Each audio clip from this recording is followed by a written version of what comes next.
চিকিৎসার গাফিলতিতে রোগী মৃত্যুর অভিযোগ ফাঁসি দেওয়া থেকে সে দৃশ্য তুলে ধরছি। চিকিৎসার গাফিলতির অভিযোগে রোগী মৃত্যু, ফাঁসি দেওয়া গ্রামীণ হাসপাতালের ঘটনা যেখানে তুমুল উত্তেজনা ছড়িয়েছে। এবার চিকিৎসার গাফিলতিতে অভিযোগ উঠেছে এবং এতেই রোগী মৃত্যু হয়েছে, এমনই ঘটনা ফাঁসি দেওয়া গ্রামীণ হাসপাতাল থেকে।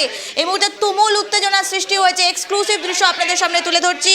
চিকিৎসার গাফিলতির অভিযোগে রোগী মৃত্যু, ফাঁসি দেওয়া গ্রামীণ হাসপাতালের ঘটনা এমনটাই কিন্তু উঠে আসছে, যেখানে রোগী মৃত্যু হয়েছে বলে জানা যাচ্ছে চিকিৎসার গাফিলতিতে। এর আগেও কিন্তু বিভিন্ন সময় আমরা দেখেছি স্বাস্থ্য ক্ষেত্রে কোথাও না কোথাও গাফিলতির অভিযোগ উঠে আসছে। রাজ্য সরকারের পক্ষ থেকে বারংবার নির্দেশ দেওয়া হয় যে স্বাস্থ্যের দিকে যথেষ্ট নজর দেওয়ার জন্য, অথচ আমরা বারংবার কিন্তু দেখে আসছি চিকিৎসার গাফিলতিতে কখনো রোগী মৃত্যু হচ্ছে, কখনো চিকিৎসার গাফিলতিতে রোগীর প্রাণ হারাচ্ছে, কখনো বা বিভিন্ন জিনিস উঠে আসে। এর আগেও কিন্তু আমরা দেখেছি ফাঁসি দেওয়া সংলগ্ন বিভিন্ন জায়গায় এমনই ঘটনা উঠে আসছে। ফের একবার এমন ঘটনায় কিন্তু চাঞ্চল্য সৃষ্টি করেছে মানুষের মনে। তারই মাঝে কিন্তু আতঙ্কিতও রয়েছে মানুষেরা, কারণ এভাবে চিকিৎসা জায়গায় যেখানে মানুষ রোগীরা নিজেদের সারাতে যায়, যেখানে রোগীরা নিজেদের আরও সুস্থ করতে যায়, সেখানে সুস্থ করা তো দূরের কথা, সেখানে গিয়ে মৃত্যুর মুখে পড়তে হচ্ছে তাদের। এই মুহূর্তে আরও বিস্তারিত জানবো, টেলিফোন লাইনে রয়েছে প্রতিনিধি ঋষি। ঋষি, তোমার থেকে জানতে চাইবো চিকিৎসার গাফিলতিতে রোগী মৃত্যু, কি কারণে ঠিক মৃত্যু হয়েছে ঋষি? দেখো নিবেদিতা, তোমাকে প্রথমেই জানিয়ে রাখি, আজ কিন্তু একজন শিলিগুড়ি মহকুমা পরিষদের অন্তর্গত যে তারবান্দা রয়েছে এডমুড়ি চিকিৎসা অঞ্চলের, সেই তারবান্দা গ্রাম থেকে কিন্তু একজন মহিলা, তাকে কিন্তু নিয়ে আসা হয়েছিল অসুস্থ অবস্থায়। নিয়ে আসার পরে কিন্তু হাসপাতালে দীর্ঘক্ষণ কিন্তু তাকে কিন্তু সেই বেডে শুয়ে, ইমার্জেন্সি বেডে কিন্তু শুয়ে রাখা হয়েছিল। পরবর্তীতে পরিবারের লোকজনরা কিন্তু যারা ছিলেন তারা কিন্তু বারবার করে নার্সকে বলছিলেন যে খুবই গুরুতর অসুস্থ হয়ে পড়েছেন সেই রোগী, তাকে দ্রুত চিকিৎসা করা হোক।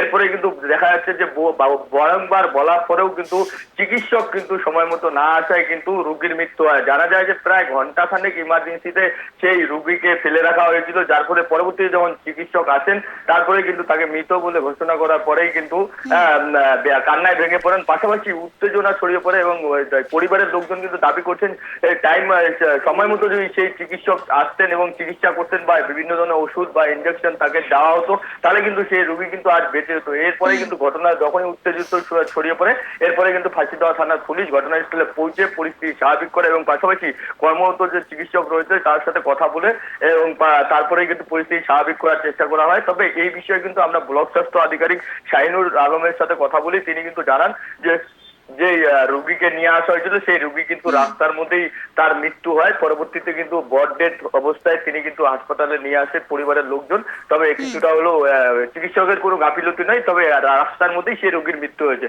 তবে পরিবারের লোকজন চাইছেন যে সময় মতো চিকিৎসক আসছেন না এবং পাশাপাশি একজন চিকিৎসক ওপিডি পাশাপাশি ইমার্জেন্সি সার্ভিস দিচ্ছেন, যার ফলে কিন্তু সমস্যায় পড়তে হচ্ছে বা দূর দূরান্ত থেকে আসা রোগীদের। ঋষি, তোমার থেকে আমি আরো জানার চেষ্টা করবো। আমরা কিন্তু ইতিমধ্যেই জানি উত্তরবঙ্গ এমন একটি জায়গা, বিশেষ করে শিলিগুড়ি, যেখানে বিভিন্ন জায়গা বিভিন্ন জেলা থেকে কিন্তু যারা রোগীরা রয়েছে তারা চিকিৎসা করতে যান। সেখানে দাঁড়িয়ে শিলিগুড়ি মহকুমা পরিষদ এলাকায় এমন একটি ঘটনা কতটা চাঞ্চল্য সৃষ্টি করেছে ঋষি? দেখো, তোমাকে জানিয়ে রাখি নিবেদিতা, যে এর আগেও আমরা দেখেছি যে এই যে ফাঁসিদেওয়া গ্রামীণ হাসপাতাল, এই গ্রামীণ হাসপাতালে কিন্তু এর আগেও কিন্তু চিকিৎসার গাফিলতিতে রোগীর মৃত্যুর ঘটনা কিন্তু ঘটেছিল বা বারংবার একই ধরনের ঘটনা ঘটছে। তবে সূত্র মারফত যেটা জানা যাচ্ছে যে এই যে গ্রামীণ হাসপাতাল, একটি ব্লকের মধ্যে গ্রামীণ হাসপাতালে যতটুকু ডাক্তার থাকার দরকার, মানে যে পরিমাণ ডাক্তার প্রয়োজন সেই পরিমাণ কিন্তু ডাক্তার নেই। পাশাপাশি অন্যদিকে ফাঁসিদেওয়া ব্লকের যে বিধাননগর, সেখানেও কিন্তু প্রচুর পরিমাণ ডাক্তারের খামতি রয়েছে এবং এখানে যদি চিকিৎসক বাড়ানো হয় বা ডাক্তার বাড়ানো হয় তাহলে কিন্তু এখানে কিন্তু পরিস্থিতিটা কিছুটা হলেও স্বাভাবিক থাকবে। নিবেদিতা, ঋষি, তোমার থেকে জানতে চাইবো, যেমনটা তুমি বললে পর্যাপ্ত ডাক্তারের অভাব রয়েছে, সেক্ষেত্রে কোনো রকম নিয়োগ কেন করা হচ্ছে না? অর্থাৎ আমরা যদি বলি গ্রামীণ এলাকায় যারা থাকছেন তারা যখন যাচ্ছেন এইসব স্বাস্থ্য কেন্দ্রে, কেন পর্যাপ্ত ডাক্তার থাকছেন না? আর যদি না থাকেন তাহলে তাদের উত্তরবঙ্গ মেডিকেল কলেজ ও হাসপাতালে কেন রেফার করা হচ্ছে না ঋষি? দেখো, তোমাকে একদমই জানিয়ে রাখি এই বিষয়ে কিন্তু আমরা কয়েক মাস আগেও যে স্বাস্থ্য দপ্তরের প্রতিমন্ত্রী রয়েছেন চন্দ্রিমা ভট্টাচার্য, তাকেও কিন্তু জিজ্ঞাসাবাদ করা হয়েছে। তাকেও আমরা প্রশ্ন করেছিলাম যে বিভিন্ন ফাঁসি দেওয়ার যে ফাঁসি দেওয়া হাসপাতাল, পাশাপাশি বিধাননগর হাসপাতালে এখানে চিকিৎসকের অভাব রয়েছে, যার ফলে কিন্তু সমস্যায় পড়তে হচ্ছে।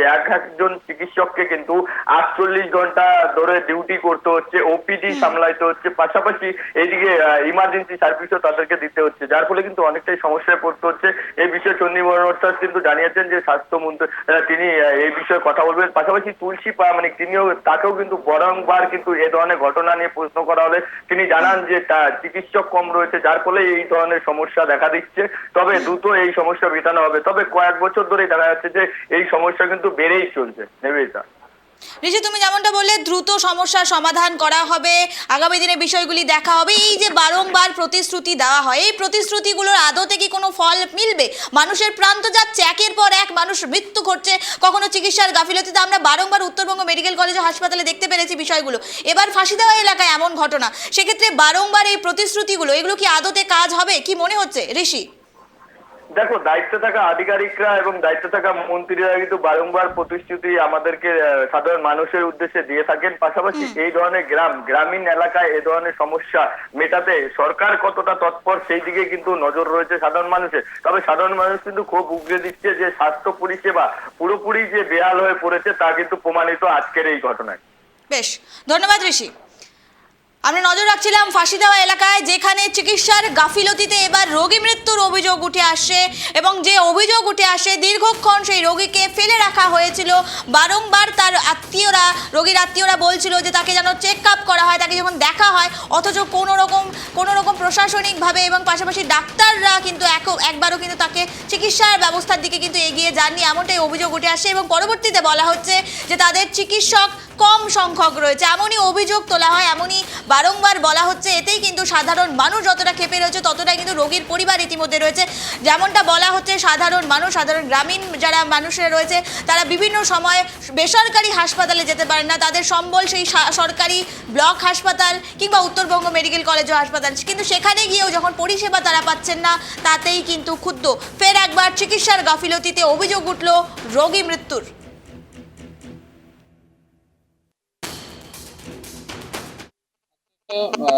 মহিলা পেশেন্ট এসেছিল, উনি আগে থেকেই থ্যালাসেমিয়া আক্রান্ত। তো আমাদের হাসপাতালে যখন আসে ইমার্জেন্সিতে, তো ব্রড ডেড পেশেন্ট অলরেডি। তো ব্রড ডেড পেশেন্ট থাকলে তো গাফিলতির কিছু নয়, কারণ চিকিৎসা করাই তো তার স্টার্টিংই হয়নি, কারণ অলরেডি সে ব্রড ডেড টু এমার্জেন্সি। এতে গাফিলতির কিছু প্রশ্নই আসে না।